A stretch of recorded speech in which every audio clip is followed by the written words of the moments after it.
কষ্ট কাকে বলে এটাকে নিয়েই লেখা আমার কয়েকটা লাইন। কষ্ট মায়ের থেকে শুরু, সন্তান বয়ে চলে চিরকাল। কষ্ট নিয়ে সবাই বাঁচে, তুমি আমি পশু পাখির দল।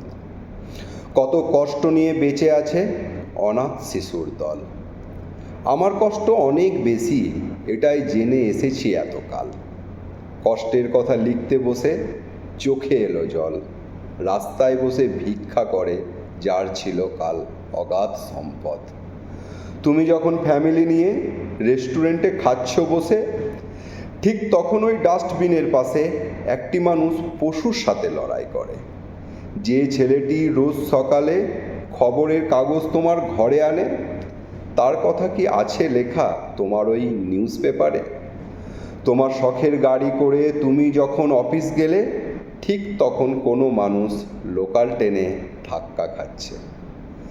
তোমার ঘরে বাসন ধুয়ে দু মুঠো মুড়ি পেলে কারো ছেলের পেট ভরে। তোমার ঘর আছে, বর আছে, সাজানো সংসার।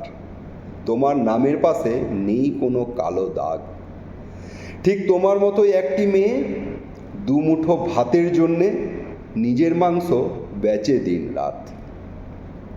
আমার ছেলের অনেক বায়না, দুধ খায় না, ডিম খায় না, চাই দামি দামি খেলনা। কারো ছেলে দুধের বয়সে বলে আমায় একটা কাজ দেন না।